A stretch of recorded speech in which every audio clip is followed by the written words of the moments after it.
Hey everybody, it's Mr. Wagstaff. Cool stuff to talk about today. So yesterday we talked about how World War II had gotten started in Europe, which led to America getting attacked at Pearl Harbor, and America declares war on the world, and the world declares war. Let's start talking about America's involvement in World War II today. So when America joins World War II, you probably start thinking about movies you've seen in World War II, the D-Day invasion, storming the beaches of Normandy.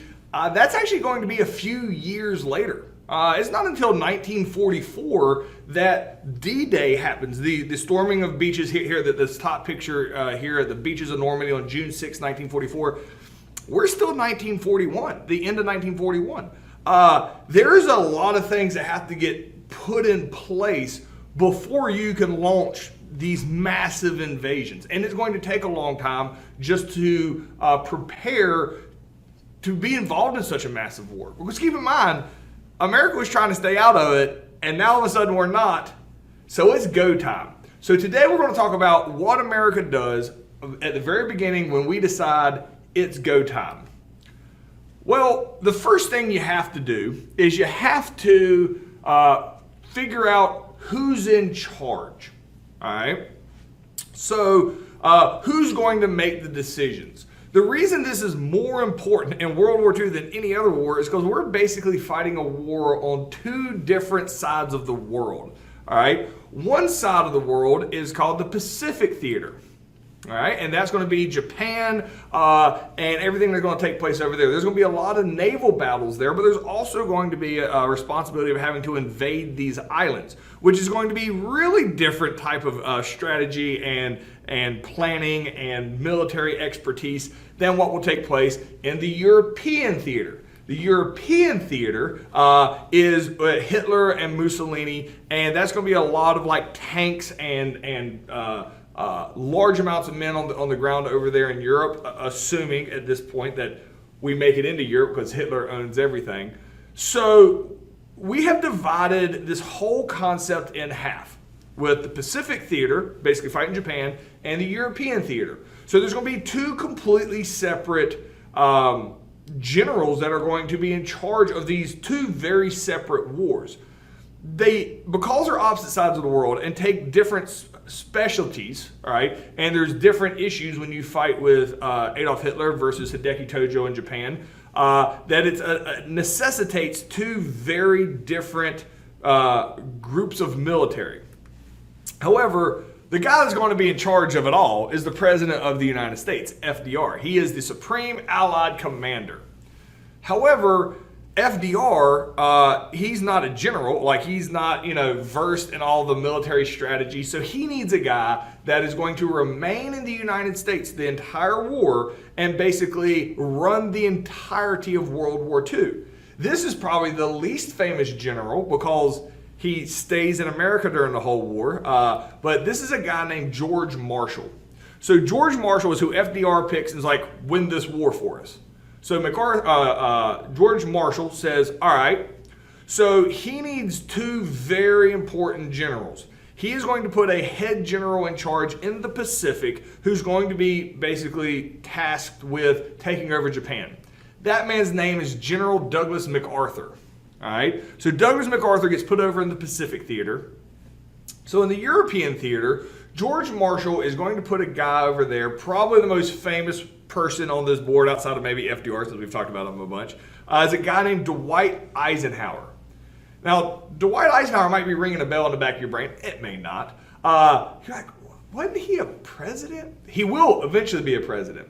He ends up being the most famous guy of all of these generals here. They're all five-star generals. So there's five-star generals here. We've only had 6 ever. The sixth, that was George Washington. So these guys are really, really good at their job. The reason Eisenhower, who's in charge of the European theater, is the most famous is when America shows up in Europe, all the European countries give America their military in order to run it. So it's like one big mega military. Dwight Eisenhower is chosen to run everybody's military, not just America's military, but everybody's. So he gets the title the Supreme Allied Commander, and so he basically runs not only the American military in Europe, but everybody else's military in Europe at the same time. So Eisenhower doesn't actually do any fighting on the ground, but we have two very famous generals that work for Eisenhower in this flow chart here that actually do the battles. Two very famous tank generals. One of them is a guy named George Patton, General George Patton, and the other one is Omar Bradley, General Bradley. These two guys, you can tell by their helmets, they're actually in the field with the tanks doing this, but Eisenhower, George Marshall, and MacArthur, they stay behind the lines in safety so that bad things don't happen to them. So the question here is, explain why it was so important to have the military divided up into specific theaters. Like, why did we have the Pacific and the European theater? Why not just have everybody fight in both theaters? So pause me, answer that completely. We're moving on. So one of the first things that the Army Chief of Staff does, which is George Marshall, all right, is he pushes for the creation of the Women's Auxiliary Army Corps. And this is a better picture of George Marshall. So George Marshall, he's the head of the entire war. He's in America. He's like, we need women in the military. Now, the reason why is because 90% of the military is non-combat positions. And he's like, if we get women to join the military in these non-combat positions, that will free up more men that can go into combat positions. So they turn around and they create the Women's Auxiliary Army Corps, WAAC. However, the Women's Auxiliary Army Corps, and that's the poster here in the middle, the Women's Auxiliary Army Corps, it did not pay as much as the men because there was still the sexist mentality that women won't be able to be as effective as men are at these jobs. That took about a week. Very quickly, it becomes obvious that women are expected to do the same work that men were doing in these non-combat positions in the military, and they're able to do it. Because of that, the term auxiliary gets removed. Auxiliary means extra, like they were an addition, like they were like not a necessity, basically what auxiliary means. So they very quickly remove it, and it's the Women's Army Corps, the WAC. And these are some posters right here of women encouraging women to join the military. Women were not drafted, but they were allowed to volunteer. So African American women were allowed to join the military, as African American males were. And we'll start talking about it here in this unit some. The military was still segregated.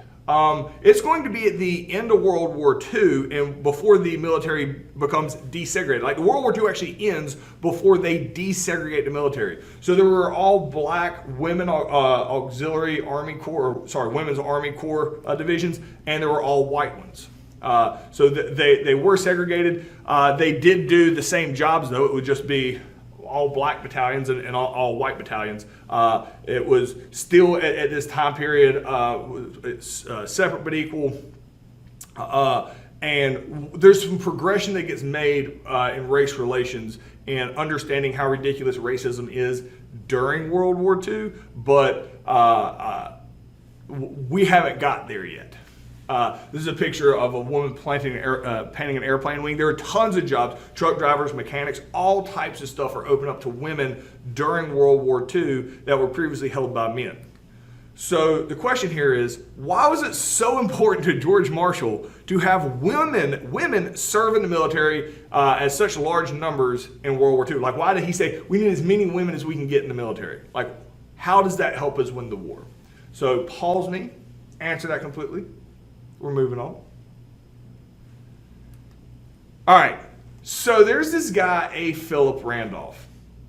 You've never heard of him, but he's very important in American history, and he's so important that it's kind of shocking to me that there's not more pictures of him. I'll talk about it in a second, all right? Especially this specific event we're going to talk about. So, last unit, we were like Great Depression, Great Depression, Great Depression, Great Depression, and then now I haven't mentioned it at all. Why is that? Because the Great Depression is over. FDR and the New Deal, that did it, didn't it, Mr. Wagstaff? Not even close. If you see here on this graph that the New Deal did help out the government a little bit. And while this is the deficit, this is the exact same graph basically for the economy, because this is how much money is getting put into the economy. When World War II happened, the amount of money America makes and spends skyrockets. The reason that is important, all right, is because people were fighting to get jobs in the Great Depression. As soon as World War II happens, every factory opens back up and they need workers to come in and make stuff for the war effort. And so they're like, come on now, for the war, we need to make bombs, planes, tanks. People were working overtime. They said, we'll take anybody, like women, absolutely. We'll have women come work in factories because a lot of men got drafted. Right? So these are in civilian society. They needed women to come into the factories and replace the men that were gone. In the defense industry as well, women, come on into the defense industry. We need you to basically replace all these men that were gone. Now, remember how I talked about the segregated military at the time? Everything was segregated because America was still a very racist place. While all the women could go in there, if you notice, these are white women. Because private businesses that were making things for the war effort did not allow black people to work in the factories. So I'll explain what I mean by the defense industry. Ford, all right? You're never going to go out and find a 1943 Ford. Doesn't exist. So Ford, you're telling me the government went and shut down Ford during World War II? Nope. They gave Ford the option. They went to Henry Ford and Ford Motor Company. And they say, all right, tell you what. You guys have this assembly line thing, and you're really good at mass producing stuff. We need you to make the most intricate thing that we have that has to be done right. And these are bombers. These are airplanes. So we need you to make airplanes. Don't make any more cars. Make airplanes during World War II. And Ford Motor Company's like, we make a lot of money off of making cars. We're probably gonna keep making cars. And they're like, we will pay you twice as much if you will make airplanes than whatever it is you are making cars. So Ford Motor Company's like, sure, absolutely. We will now make B-52 bombers. So Ford, during using them as an example, but that they would be a part of the defense industry. So it's a private company that is getting paid by the federal government to make stuff for the war effort. Companies like Ford, and I don't want to throw Ford under the bus here, but the government, keep in mind, the government was racist. They segregated the military. The government says, if you're black, you can't serve in the defense industry. Black people could not work at Ford building these bombers. Wasn't allowed. And that's just one of many, like anybody, like Smith & Wesson making guns. Anybody could not hire black people to work in the defense industry to make these products, which really ticked off this dude, A. Philip Randolph. And he's like, that is some bull crap. So A. Philip Randolph, and this is a picture of him a little older, and this is why there's not a picture of this story I'm getting ready to tell you, and you'll understand why here in a second. A. Philip Randolph thinks this is bull crap, that the United States has banned black people from working in the defense industry. So he organizes a large march here in Washington, D.C. to go up and protest the treatment of black people during World War II, at the time of the fact they can't work in the defense industry. Keep in mind that we're just getting out of the Great Depression. People need jobs, and to be denied it, that's an issue. So a large group of black people show up in Washington, D.C. to have a march, which is completely legal, and this is fine. They probably have a permit. Like there's no issue with having the march. But on the day of this march, when a large amount of African Americans show up in Washington, D.C. to have this protest over why is the government doing this, I imagine like an aide runs into the Oval Office where FDR is, and like, sir, there's about to be a protest in Washington, D.C. And FDR is like, so? There's protests like every day about something in Washington, D.C. Why is this one any different? And the aide's like, sir, because they're black. And FDR is like, dude, why you gotta be racist? That's not that black people have a right to, exercise their rights too. I don't know why you're, oh my gosh, it's because they're black. Like FDR also realizes, oh my gosh, this is a problem because they're black. And you're like, what? Like, Mr. Wagstaff, well, what is the problem with them being black and having a march in Washington, D.C.? The reason it's a problem is the large number of black people that have shown up in Washington, D.C., this march is going to take all day. Well, they're too far away from home to go home that night, so they will just, stay there in Washington, D.C. that night. They'll get hotel rooms and all that. Washington, D.C. at this time period is still segregated because Washington, D.C. is technically in the South. The Washington, D.C. is segregated. The amount of black people that are here for this protest vastly outnumber the amount of available hotel rooms for black people that night. Because of this, if they let this protest go on, there's going to be a problem that night because there's nowhere for these people to stay at because the white hotels won't let them stay there. So FDR is like, oh my gosh, you're right. Okay, this might be an issue. Who's the guy in charge? And the aide looks at it. It's like, some guy named A. Philip Randolph. And he's like, all right, tell you what do they want? Like, I don't have any idea. And he's like, we'll send them in. So A. Philip Randolph, I imagine, is like getting ready for this protest. And then like somebody comes up and says, FDR wants to meet with you. Like, he was probably not expecting this. But he takes it like a champ. He walks into the Oval Office, take him over there to the White House, walks in the Oval Office, and FDR is like, hey, dude, we can't have this protest. He explains the situation. He's like, I know it's uncool. Can you tell me, like, what are you protesting? Like, maybe I can help out.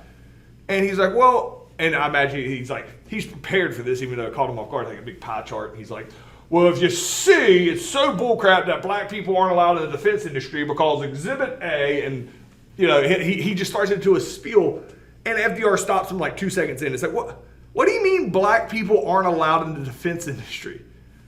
And A. Philip Randolph is like, yeah, that's a law that black people can't serve in the defense industry because they're black. And FDR's like, what sack of crap racist made that rule? And A. Philip Randolph is like, sir, you did. See, when you go to war, the president's just signing things left and right, and that was something that FDR had signed off on that he didn't read. And he is like, well, that's some bullcrap. I'll tell you what, Mr. A. Philip Randolph, you'll do me a favor if you'll go outside and you will call off this march and everybody goes home so we don't have an issue here tonight. Before you can even inform them that the march is called off, that's no longer going to be a situation. And FDR signs an executive order. So the president can't make a law on his own. But what the president can do is he can control the federal government because he's the head of the executive branch of the federal government. And he passes Executive Order 8802 that says you cannot discriminate against somebody based on race in the defense industry. So normally, in normal time, Ford could decide not to hire black people. I don't want to throw Ford under the bus there. I'm not sure what their practices were, but as an example. In normal times, since Ford's a private company, they could decide who they wanted to hire for whatever reason. Now since they're being basically paid by the federal government, they don't have that ability. So this is what happens. Black people are allowed into the defense industry. We start really building this up like United We Win, black people, white people working together in these defense industries. You start seeing this across the board, black women, black men, white men, across the races. America really bonds together during World War II in this mass production of supplies that's needed for the war. Because that's what America's secret weapon is the mass production of supplies. We had more stuff than everybody else. Wasn't that secret of a weapon? I should say it's our primary weapon, is we can make more guns, more bullets, more planes, more boats. We can do more than you can, faster than you can. So the question here is, what is significant about Executive Order 8802? So pause me, answer that completely. We're moving on. So the Office of Scientific Research and Development.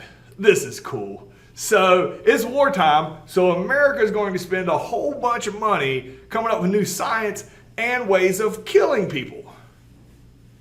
Because that's what we do in wartime. So the Office of Scientific Research and Development, the OSRD, comes up with quite a few cool things.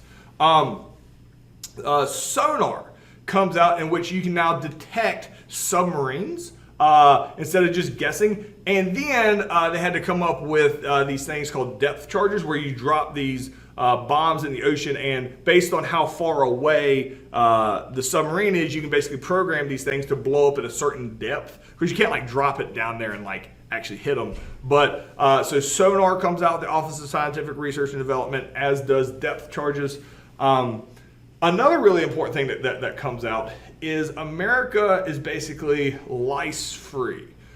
Keeps it off the food, keeps people from getting sick. They developed this thing called DDT, which is designed to basically keep people from getting sick from lice and all types of stuff as well at the same time, which has widespread implications in American society afterwards. The most famous part, though, of the Office of Scientific Research and Development is this dude. All right? I don't know if you know who that is or not. That is Albert Einstein. Now, Albert Einstein is German. We're like, oh, so he's the enemy, right? Well, so Albert Einstein is a genius scientist in Germany. The thing is Albert Einstein is also Jewish. So when Hitler starts being crazy when he comes in and starts rounding up Jewish people to send them off to concentration camps or ghettos or all the horrific stuff that we've talked about in depth in pretty much every course with the Holocaust, Albert Einstein realizes this is happening and doesn't want to have any part of it because he's Jewish in Germany. And he's a very well-respected scientist in Germany. But he's like, yeah, I'm going to be out. So his way of trying to leave Germany is he travels to America to give a speech and then just doesn't return to Germany. So he's like a stowaway in America. Well, when World War II starts and we declare war on Germany, because this was before America was involved, that we find out one of Germany's top scientists are here in America. And so they're going to like deport him and send him back to Germany, and he's Jewish and knowing the atrocities that are, he doesn't really know what's happening. Nobody really knew about the Holocaust, so the war is over. I should point that out because it doesn't really play a factor in the war. It's a whole insane thing. It's insane. But he knows it ain't good. he knows people he knows are just disappearing. He doesn't know what's happening to them, but he knows they're disappearing. So in order to stay, he basically tells FDR, top secret, he writes him a letter and basically says, hey, so Hitler's, I came up with this thing called the theory of relativity, basically science stuff here. I don't know science. E equals MC squared. Basically, if you take the smallest thing, atom, and you cut it in half, you can create energy.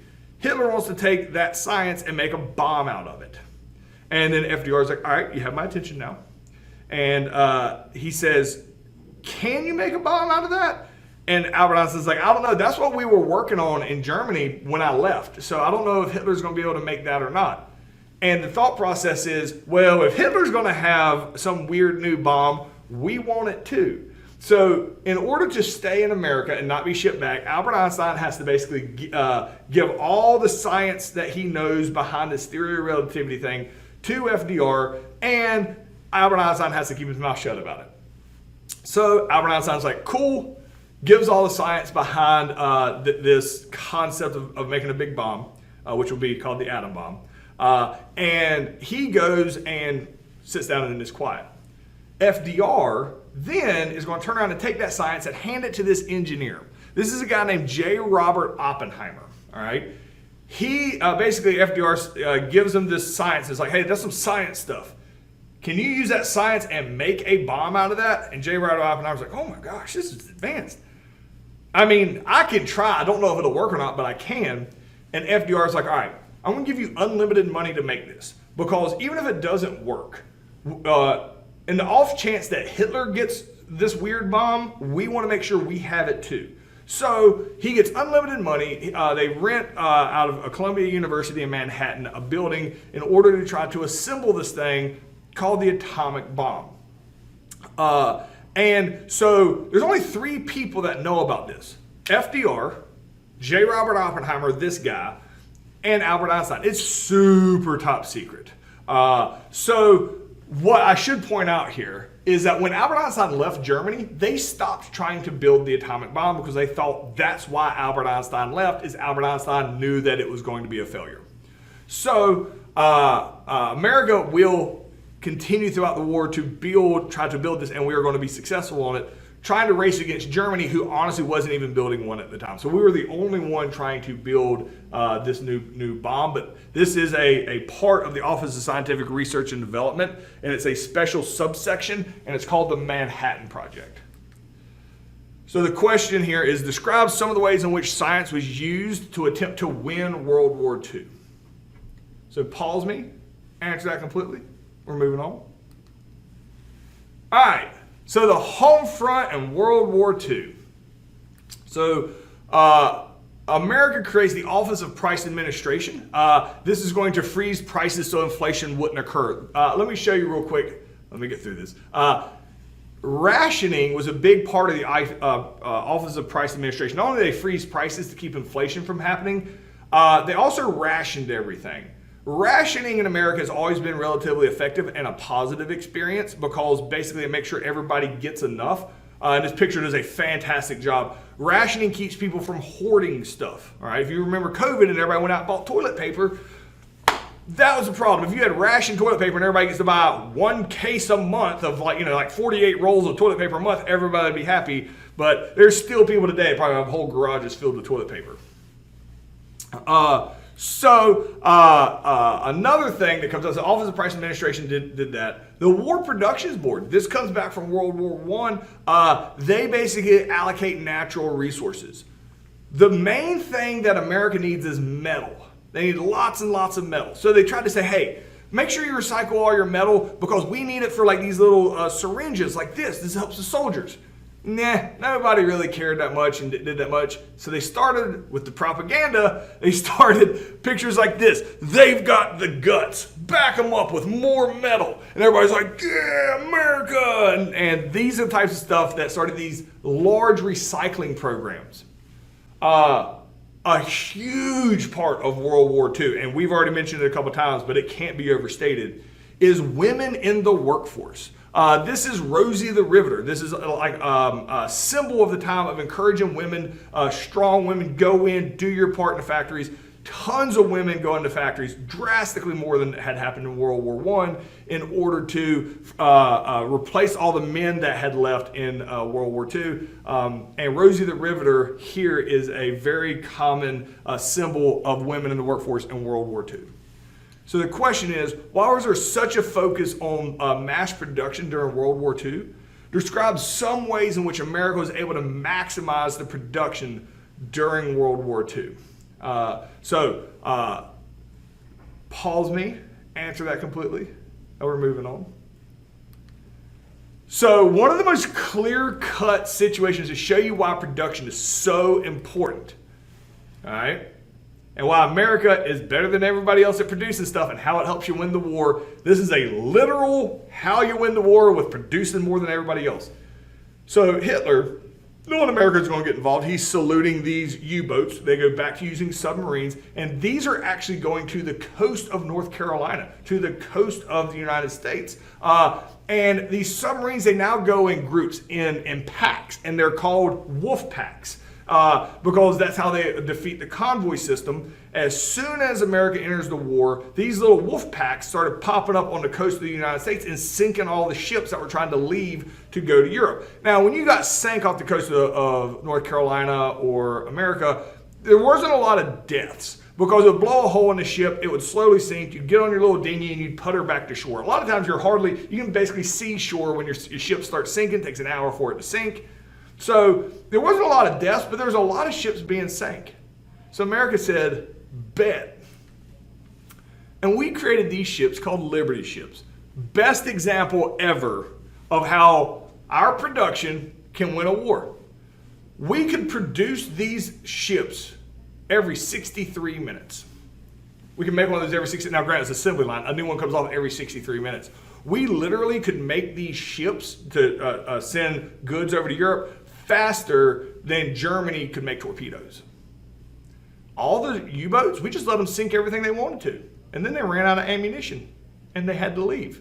The United States Liberty ships, the first battle we win is against the U-boats because they can't compete against us. We can literally make this ship faster than they can make a torpedo. And this is the first real sign that American production just overwhelms other people. So the question here is, explain how the non-military Liberty ships were effective at stopping U-boat attacks off the coast of the United States. So pause me, and we're done for the day. See you guys tomorrow.